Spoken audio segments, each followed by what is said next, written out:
I have been working in film for the past 20 years as a manager of talent. Um, I started out as a casting director, fleeting. It was post the black exploitation era and pre-Spike Lee. So it was, there were very limited black films for me to cast as Hollywood saw it. The thing I love about working in film is that it's a medium where that one can express oneself. And with Monsters Ball, I was able to find the find a story that was close to my heart. And you see it as a producer, you see it out from beginning to end. So it's sort of like a seed, and you plant it and you watch it grow, and then it's a tree. I manage the actor Wes Bentley from American Beauty, and who is one of my clients. And what happened was that it had come to me um, when Sean Penn was directing it, and he was set to direct with Robert De Niro and Marlon Brando, set to star, and we said, okay, let's roll. Wes was going to play the Heath Ledger role, and I said, come on, let's roll, let's do it, and it didn't happen. And so when I read the script, it stuck to me. It was like grits, hot grits steaming in my stomach. It was that good. And very few scripts come along like that. And I thought, I was really disappointed, and it was okay. I said, okay, we'll find another. Then a year later, Oliver Stone called because he was directing it with Tommy Lee Jones, set to play the Billy Bob Thornton role. And we were excited about it again, and yet again it sort of dissipated. And finally, I called the writers, and I said, listen, we gotta figure this out. And we had the same attorney, Jodi Peikoff, and she said, let's try to make this happen. I said, okay, what do we do?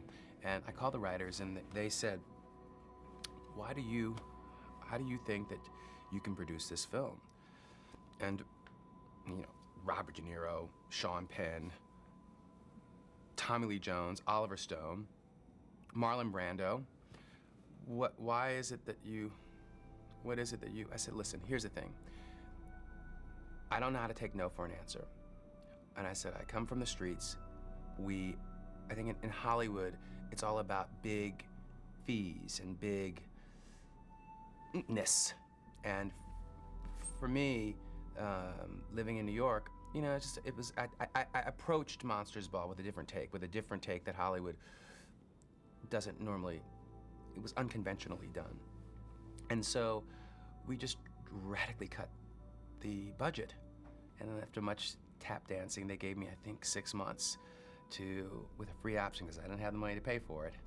And I said, we'll go. And you know what? At the end of the 6 months, to the day, literally to the day, when my option was up, Lionsgate just moved on in like a ship in the night. Talking about divine intervention, huh? That was pretty fun. What I had to do to get this film up and going was, after securing the rights from the writers, Will and Milo, who I'm forever in debt to, for giving me the chance to do it. I then went on the quest for finding some money, finding a director to helm this, and then sort of putting together an ensemblement of talent. The first part was, of course, we worked sort of simultaneously in finding the director and in finding the money. I believe I first found the director, yeah. And the process with that was that I wanted someone that had my vision, of my very clear vision from beginning to end. And I started looking through thousands of tapes and seeing thousands of movies, and I found that, that the people that were the ordinary directors that were pitched to me wasn't someone that I wanted. I wanted someone that was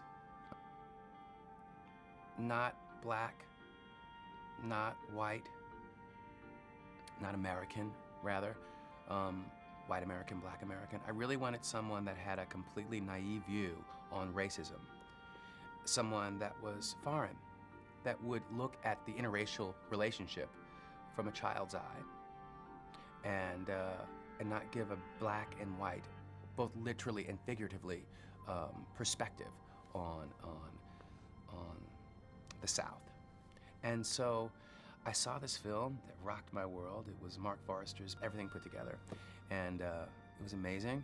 I thought he was amazing, and that was the obstacle, because, you know, not only did I had a script that everyone in Hollywood had seen and that it passed on, but I had a first-time director, in theory, that I was attaching to this piece, which made my job that much more hard to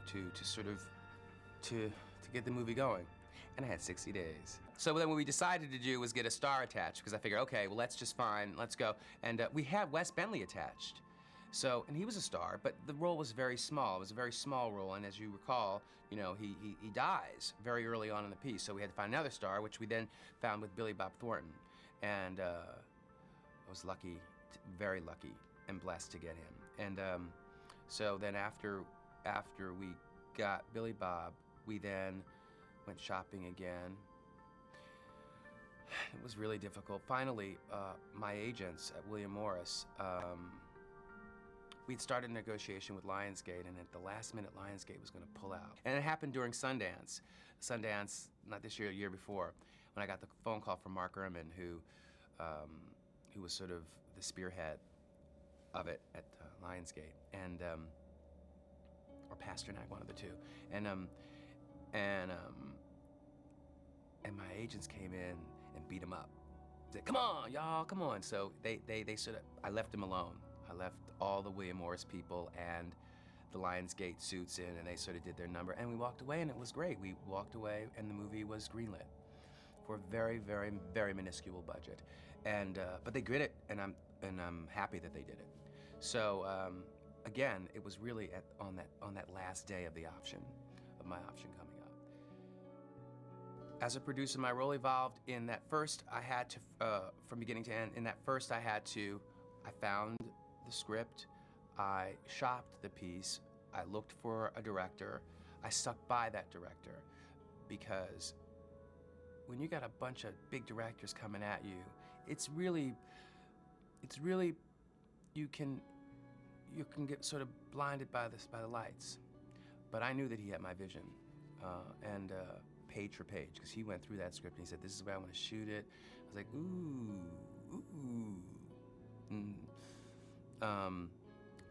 And then we had to cast it, and so that was the Letitia. Good gracious, that was we had pretty much every movie star in Hollywood that wanted to do it.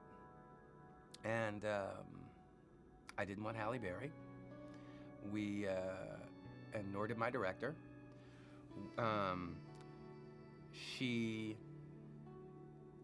I told her people before she came in, I said, "Listen, this woman is downtrodden.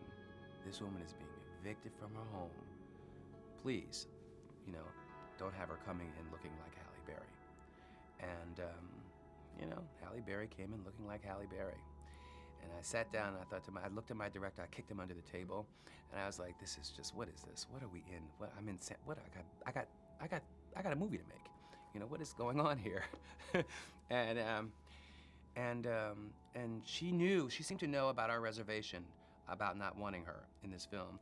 And I said, you know, she was very direct, she looked me in the eye, and she said to me, "Well, why do you think that I can't play this role?"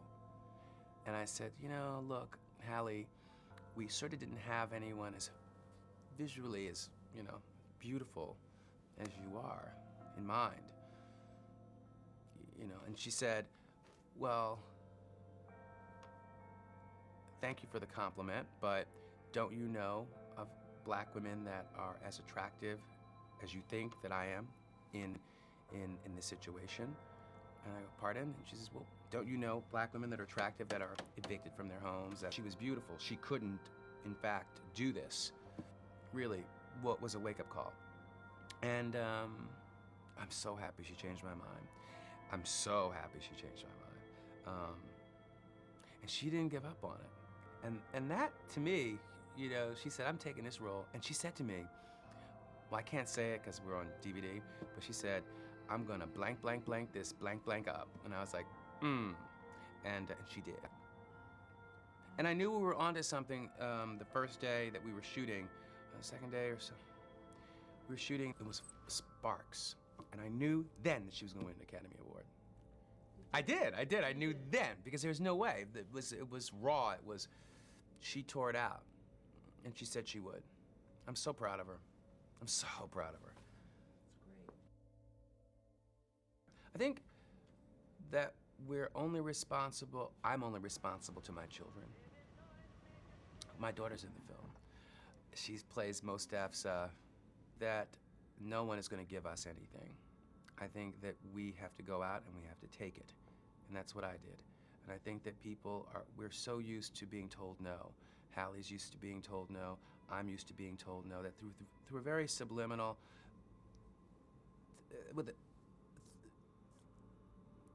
through brainwashing, we're sort of accepting no. And I just don't accept no for an answer from anyone. And I think that that's how Monsters Ball got made. I think that it just had to be diligent. And Halle didn't accept no for an answer because she was told no. And if I, as a black producer, would tell her no, I can only imagine what the world is telling her out there. People think that she has it so great. The gripping honesty that Will and Milo wrote.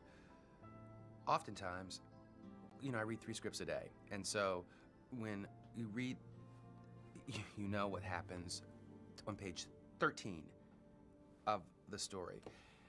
As you know with Monsters Ball, like, wait a minute, the son dies on page what? And then we sort of move on, and then somebody else is dying, and then the kid dies. You don't know where you're going with it.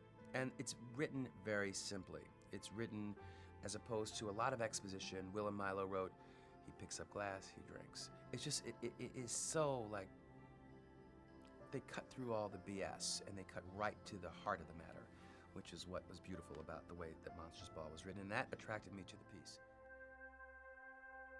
My director, again, is responsible for that nude scene. He wanted, we both wanted, we wanted to feel like you were invading the, look, it was extremely controversial. And I think that how we structured it legally so that they could feel comfortable with their actor was that we said, okay, you do whatever nudity you want to do. We're not going to release anything unless you've seen it and signed off on it. So we can't release anything unless you're happy with it. At that point, they were comfortable with their actor to do whatever they wanted to do, which gave them the liberty to do what they wanted to do, because they knew that we couldn't release it unless they were happy with it. And I think that that's why it was so magical. No, people, America, they were not having sex. No, they were not having sex. That's the ongoing question. How was it? No, not at all. We made the movie literally with love, bubblegum, and popsicle sticks. We just sort of put that together. I don't know how we did it, but we did it. And when you see us competing, and Lionsgate competing, little bitty company, competing with the big boys, man. We were up with the Paramounts and the Miramaxes and the big boys. When we saw that victory, it's an example of how simplicity and love and bubblegum and popsicle sticks can make